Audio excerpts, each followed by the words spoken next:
kita bisa kehilangan nafsu makan dan badan kita pun terasa semakin lemas. Badan yang lemas bahkan sakit merupakan salah satu indikasi terganggunya sistem organ dalam tubuh kita. Salah satunya sistem pencernaan. Nah, selain kurang nafsu makan tadi, kebiasaan-kebiasaan berikut juga bisa memicu terganggunya sistem pencernaan tubuh.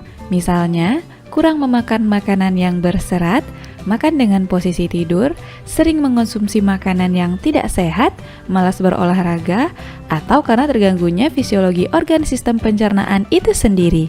Semua hal tadi dapat menimbulkan penyakit yang menyerang tubuh kita. Duh, jangan sampai kejadian ya. Untuk menghindari terjadinya penyakit pada organ pencernaan kita, maka di video kali ini kita akan membahas penyebab, gejala, dan penanganan gangguan pada sistem pencernaan. Ikuti terus videonya sampai selesai ya. Jadi, inilah bentuk-bentuk gangguan pencernaan dalam tubuh kita. Serostomia pada rongga mulut, parotitis pada kelenjar tiroid, gastritis dan ulkus di lambung, apendisitis, diare, dan konstipasi yang mengganggu usus besar, dan hemoroid di sekitar anus. Kita akan membahasnya satu persatu. Kita mulai dari serostomia. Serostomia merupakan penyakit kekeringan pada rongga mulut, khususnya di lidah dan bibir. Gejala penyakit ini ditandai dengan mulut yang mengering, bibir pecah-pecah, terdapat bercak-bercak putih pada lidah sehingga kita sulit mencerna makanan. Penyakit ini terjadi karena adanya gangguan pada pusat ludah dan saraf pembawa rangsang ludah ataupun perubahan komposisi faal elektrolit ludah. Jenis gangguan kedua adalah parotitis atau gondongan. Dalam kondisi normal, bentuk area pipi kita bulat seimbang kiri dan kanan, namun jika terserang parotitis akan terjadi pembengkakan pada area pipi bagian bawah. Pembengkakan tersebut terjadi pada organ dalam rongga mulut, yaitu kelenjar parotis, kelenjar yang memproduksi air liur. Penyakit ini bisa menimbulkan rasa nyeri, kelelahan, hingga demam, dan kulit pada area kelenjar parotis tampak kemerahan. Penyebab penyakit parotis ini antara lain adanya infeksi bakteri, virus, atau jamur pada kelenjar parotis, atau adanya batu yang menghambat saluran air liur hingga berkembang menjadi parotitis. Selanjutnya, gastritis. Gastritis merupakan penyakit peradangan pada dinding atau lapisan mukosa lambung. Dinding lambung dapat menghasilkan lendir atau mukus yang tebal untuk melindungi mukosa lambung dari kerusakan akibat enzim pencernaan dan asam lambung. Rusaknya mukus pelindung ini dapat menyebabkan peradangan pada mukosa lambung.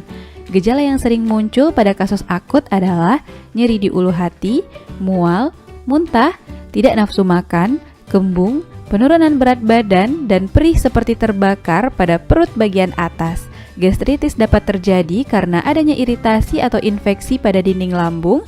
Infeksi ini semakin parah jika pola makan kita tidak teratur dan terbiasa mengonsumsi makanan yang tidak sehat. Gangguan berikutnya, ulkus atau tukak lambung. Ulkus merupakan penyakit gastritis yang semakin parah sehingga menimbulkan luka pada dinding lambung. Gejala yang ditimbulkan hampir sama dengan gastritis, seperti merasakan nyeri di ulu hati, mual, muntah, tidak nafsu makan, kembung, bahkan sering bersendawa dan sulit menarik nafas. Penyebab penyakit ini hampir sama dengan penyebab gastritis. Selain karena gastritis yang tidak segera diatasi, penyakit ini juga dipicu oleh infeksi bakteri Helicobacter pylori pada mukosa lambung sehingga mengganggu fungsinya sebagai pelindung organ lambung. Gangguan kelima adalah apendisitis atau dikenal juga dengan usus buntu. Penyakit apendisitis adalah peradangan yang terjadi pada usus buntu atau appendix. Saat menderita apendisitis, penderita dapat merasa nyeri di perut kanan bagian bawah. Jika dibiarkan, infeksi dapat menjadi serius dan menyebabkan umbai cacing pecah sehingga menimbulkan rasa nyeri hebat.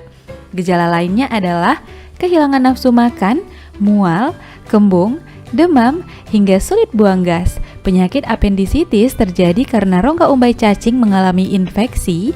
Dalam kondisi ini, bakteri berkembang biak dengan cepat sehingga membuat umbai cacing meradang, bengkak, hingga bernanah. Selain itu, penyakit ini dapat terjadi karena adanya pertumbuhan parasit seperti cacing kremi yang menyumbat rongga usus buntu. Gangguan selanjutnya adalah diare. Penyakit ini membuat penderitanya sering buang air besar yang encer, perut terasa mules, pusing, lemas, dan kulit terasa kering.